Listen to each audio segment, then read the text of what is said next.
ಸೂರ್ಯೋದಯ ನ್ಯೂಸ್ಗೆ ಸ್ವಾಗತ. ಇಂದಿನ ಸುದ್ದಿ. ಅಧಿಕಾರ ಬೇಕಾದವರು ಡಿಕೆ ಶಿವಕುಮಾರ್ ಜೊತೆ ಹೋಗಿ, ಪಕ್ಷ ಕಟ್ಟುವವರು ನನ್ನ ಜೊತೆ ಬನ್ನಿ. ಕರ್ನಾಟಕ ಪ್ರದೇಶ ಕಾಂಗ್ರೆಸ್ ಸಮಿತಿ ನೂತನ ಅಧ್ಯಕ್ಷರಾಗಿ ಅಧಿಕಾರ ವಹಿಸಿಕೊಂಡಿರುವ ಹಿರಿಯ ನಾಯಕ ಬಿಕೆ ಹರಿಪ್ರಸಾದ್ ಅವರು ಪಕ್ಷದ ಸಚಿವ ಸ್ಥಾನ ವಂಚಿತರಿಗೆ ಹಾಗೂ ಅಧಿಕಾರ ಆಸೆ ಉಳ್ಳವರಿಗೆ ಅತ್ಯಂತ ಖಡಕ್ ಸಂದೇಶ ರವಾನಿಸಿದ್ದಾರೆ. ಪಕ್ಷದ ಸಚಿವ ಸ್ಥಾನ ವಂಚಿತರಿಗೆ ಹಾಗೂ ಅಧಿಕಾರ ಆಸೆ ಉಳ್ಳವರಿಗೆ ಕೆಪಿಸಿಸಿ ಅಧ್ಯಕ್ಷರಾಗಿ ಬಿಕೆ ಹರಿಪ್ರಸಾದ್ ಅತ್ಯಂತ ಖಡಕ್ ಸಂದೇಶ ರವಾನಿಸಿದ್ದಾರೆ. ಯಾರಿಗೆ ಅಧಿಕಾರ ಮತ್ತು ಸ್ಥಾನಮಾನ ಬೇಕೋ ಅವರು ಡಿಕೆ ಶಿವಕುಮಾರ್ ಜೊತೆ ಹೋಗಿ ಪಕ್ಷವನ್ನು ಸದೃಢವಾಗಿ ಬೆಳೆಸಬೇಕು ಅನ್ನೋರು ನಮ್ಮ ಜೊತೆಗೆ ಬನ್ನಿ ಎಂದು ಹೇಳುವ ಮೂಲಕ ಕಾಂಗ್ರೆಸ್ ನಾಯಕರಿಗೆ ಹಾಗೂ ಸಚಿವ ಆಕಾಂಕ್ಷಿಗಳಿಗೆ ಖಡಕ್ ಮಾತುಗಳನ್ನು ಹೇಳಿದ್ದಾರೆ. ಸರ್ಕಾರದಲ್ಲಿ ಈಗಾಗಲೇ ಬೇರೆ ಬೇರೆ ಕೆಲಸ ಮಾಡಿದವರು ಈಗ ಪಕ್ಷ ಸಂಘಟನೆಗೆ ಒತ್ತು ನೀಡಬೇಕು. ನಾವೆಲ್ಲರೂ ಸೇರಿ ರಾಹುಲ್ ಗಾಂಧಿಯವರ ಹೋರಾಟಕ್ಕೆ ಶಕ್ತಿ ತುಂಬುವ ಕೆಲಸ ಮಾಡಬೇಕಿದೆ. ಸಂಘಟನೆ ಮತ್ತು ಸರ್ಕಾರ ಎರಡನ್ನೂ ಸಮತೋಲನವಾಗಿ ಹಂಚಿಕೊಂಡು ಮುಂದೆ ಹೋಗೋಣ. ನನ್ನ ಪೂರ್ವಜರು ಮಾಡಿದ ಪುಣ್ಯದಿಂದಾಗಿ ಕಳೆದ 50 ವರ್ಷಗಳಿಂದ ಕಾಂಗ್ರೆಸ್ ಪಕ್ಷಕ್ಕೆ ಮಾಡಿರುವ ಕೆಲಸದಿಂದಾಗಿ ಈ ಪವಿತ್ರ ಪಕ್ಷದ ಅಧ್ಯಕ್ಷ ಹುದ್ದೆ ನನಗೆ ಸಿಕ್ಕಿದೆ. ಸಾಮಾನ್ಯ ಕಾರ್ಯಕರ್ತನಿಗೆ ಏನೇ ತೊಂದರೆಯಾದರೂ ನಾನು ಸದಾ ಅವರ ಜೊತೆ ಇರುತ್ತೇನೆ ಎಂದು ಭರವಸೆ ನೀಡಿದರು. 2023ರಲ್ಲಿ ಕರ್ನಾಟಕದಲ್ಲಿ ಅತ್ಯಂತ ಶಾಂತಿ ನೆಲೆಸಿದೆ. ಸರ್ವಜನಾಂಗದ ಶಾಂತಿಯ ತೋಟ ಎಂಬ ಮಾತಿಗೆ ಅನ್ವರ್ಥವಾಗಿದೆ. ನಾನು ಕಾಂಗ್ರೆಸ್ ಪಕ್ಷದ ವ್ಯಕ್ತಿ, ಸರ್ಕಾರದ ವ್ಯಕ್ತಿಯಲ್ಲ. 53 ವರ್ಷಗಳಿಂದ ಕಾಂಗ್ರೆಸ್ ಪಕ್ಷದಲ್ಲಿದ್ದುಕೊಂಡು ಎಲ್ಲ ಹಂತಗಳಲ್ಲಿ ಕೆಲಸ ಮಾಡುತ್ತಾ ವಿವಿಧ ಹುದ್ದೆಗಳನ್ನು ನಿಭಾಯಿಸಿದ್ದೇನೆ. ಕಾಂಗ್ರೆಸ್ ವರಿಷ್ಠರು ನನ್ನ ಮೇಲೆ ಇಟ್ಟಿರುವ ನಂಬಿಕೆಯನ್ನು ಇರಿಸಿಕೊಂಡು ಇನ್ನಷ್ಟು ಕೆಲಸಗಳನ್ನು ಮಾಡುತ್ತೇನೆ ಎಂದರು.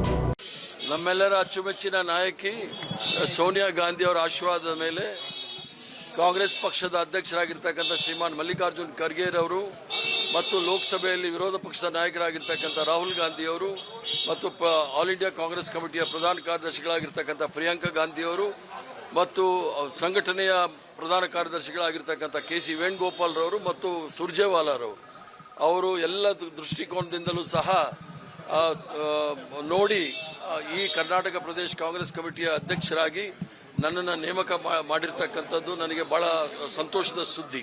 ಯಾಕಂದರೆ ನಾನು ವಿದ್ಯಾರ್ಥಿ ದೆಸೆಯಿಂದಲೂ ಸಹ ಭಾರತ್ ಸೇವಾದಳದಿಂದ ಹಿಡಿದು ರಾಷ್ಟ್ರೀಯ ವಿದ್ಯಾರ್ಥಿ ಸಂಘಟನೆಯಿಂದ ಹಿಡಿದು ಯುವಕ ಕಾಂಗ್ರೆಸ್ಸಿಂದ ಹಿಡಿದು ಸೇವಾದಳದಿಂದ ಹಿಡಿದು INTUಸಿಂದ ಹಿಡಿದು ಎಲ್ಲ ಮಟ್ಟದಲ್ಲೂ ಸಹ ಬ್ಲಾಕ್ ಮಟ್ಟದಿಂದ ರಾಷ್ಟ್ರೀಯ ಮಟ್ಟದವರೆಗೂ ಸಹ ಕೆಲಸ ಮಾಡಿರ್ತಕ್ಕಂಥ ಒಂದು ಅನುಭವವನ್ನು ಕರ್ನಾಟಕ ರಾಜ್ಯದಲ್ಲಿ ಅದಕ್ಕೆ ಎಲ್ಲ ರೀತಿಯ ಉಪಯೋಗ ಆಗಲಿ ಅನ್ನೋ ದೃಷ್ಟಿಯಿಂದ ಇಟ್ಕೊಂಡು ಅವರು ನನ್ನನ್ನು ಅಧ್ಯಕ್ಷರಾಗಿ ಮಾಡಿದ್ದಾರೆ. ನಾನು ಅವರಿಗೆ ಚಿರಋಣಿಯಾಗಿದ್ದೇನೆ. ಅವರೆಲ್ಲರಿಗೂ ಸಹ ಅನಂತ ಅನಂತನ ವಂದನೆಗಳನ್ನು ಅರ್ಪಿಸ್ತೇನೆ.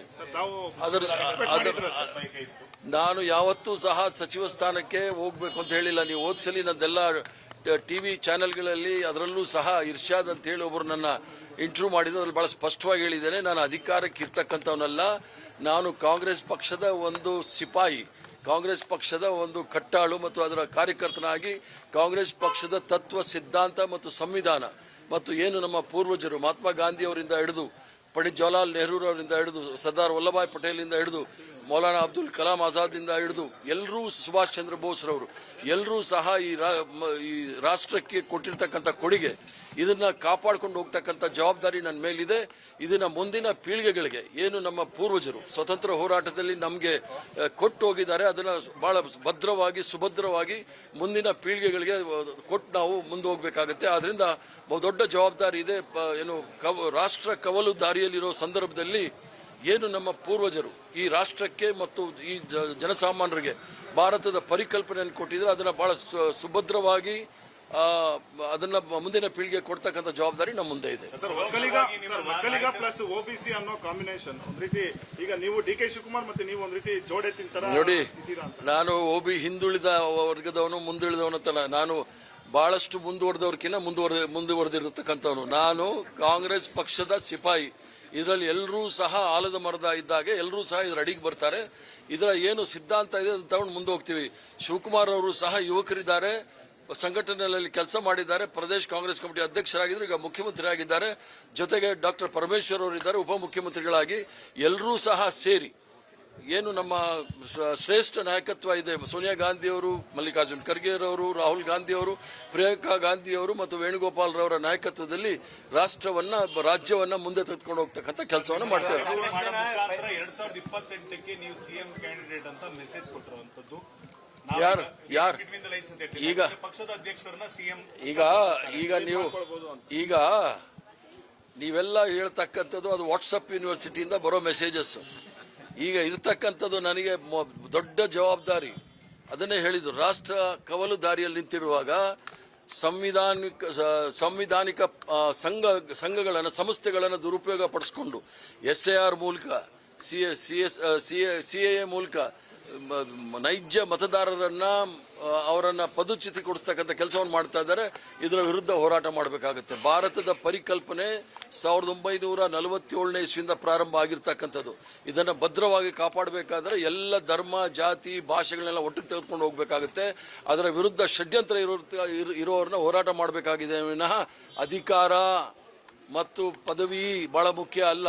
ಕಾಂಗ್ರೆಸ್ ಪಕ್ಷದ ಸಿದ್ಧಾಂತ, ಕಾಂಗ್ರೆಸ್ ಪಕ್ಷ ಏನು ನಂಬಿಕೆ ಇಟ್ಕೊಂಡಿದೆ ಸಂವಿಧಾನದಲ್ಲಿ, ಇದನ್ನ ತಗೊಂಡು ನಾವು ಮುಂದೆ ಹೋಗಬೇಕು. ಮತ್ತೆ ಮಹಾತ್ಮ ಗಾಂಧಿ ಅವರ ಸರ್ವ ಧರ್ಮ ಸಮಭಾವ ಅದನ್ನ ಮುಂದುವರಿಸ್ಕೊಂಡು ನಾವು ಹೋಗ್ಬೇಕಾಗುತ್ತೆ. ಇಷ್ಟು ದಿನ ಸಿದ್ದರಾಮಯ್ಯ ಬಣ, DK ಬಣ ಅಂತ ಅಧಿಕಾರ ಹಂಚಿಕೆ ಗೊಂದಲ ಇತ್ತು ಸರ್. ಈಗ ಈ ರಾಜ್ಯದ ನೇತೃತ್ವವನ್ನು ವಹಿಸಿದ್ದೀರಾ, ಎಷ್ಟು ಚಾಲೆಂಜ್ ಇದೆ? ನಾನು ಏನು ಡಿಫರೆನ್ಸ್ ಅಂದಿಲ್ಲ. ಈ ರಾಜ್ಯದಲ್ಲಿ ಕೆಲಸ ಮಾಡಿ ಇಡೀ ಕಾಂಗ್ರೆಸ್ ಪಕ್ಷ 1979ನೇ ಇಸ್ವಿನಲ್ಲಿ 15 ಜನ MLAಗಳು, ಸಂಘಟನೆಗಳೆಲ್ಲ ದೇವರಾಜ ಅರಸು ಅವ್ರ ಜೊತೆ ಹೊರಟೋಯ್ತು. ಆ ಕಾಲದಿಂದ ನಾನು ಕಾಂಗ್ರೆಸ್ ಪಕ್ಷ ಕಟ್ಟಿರೋನು. ಆದ್ರಿಂದ ಇಲ್ಲಿ ಕಟ್ಟಿ ಇದರ ಅನುಭವವನ್ನು ನಾನು ರಾಷ್ಟ್ರ ಮಟ್ಟಕ್ಕೆ ತೆಗೆದುಕೊಂಡು ಹೋಗಿರೋವನೇ ವಿನಃ ರಾಷ್ಟ್ರ ಮಟ್ಟದ ಅನುಭವ, ಅದರಲ್ಲೂ ಸಹ ಗುಜರಾತ್ ಅನುಭವ ಮಾಡೆಲ್ ಇಲ್ಲಿ ಬೇಕಾಗಿಲ್ಲ. ಕರ್ನಾಟಕ ರಾಜ್ಯದ ಮಾಡೆಲ್ ಬಗ್ಗೆ ನನಗೆ ಹೆಮ್ಮೆ ಇದೆ. ಇದನ್ನ ನಾನು ಪ್ರಯತ್ನ ಮಾಡ್ತೀನಿ, ಇಡೀ ರಾಷ್ಟ್ರಕ್ಕೆ ಅದನ್ನು ಹರಡಿಸಲಿಕ್ಕೆ ಪ್ರಯತ್ನ ಮಾಡ್ತೇನೆ.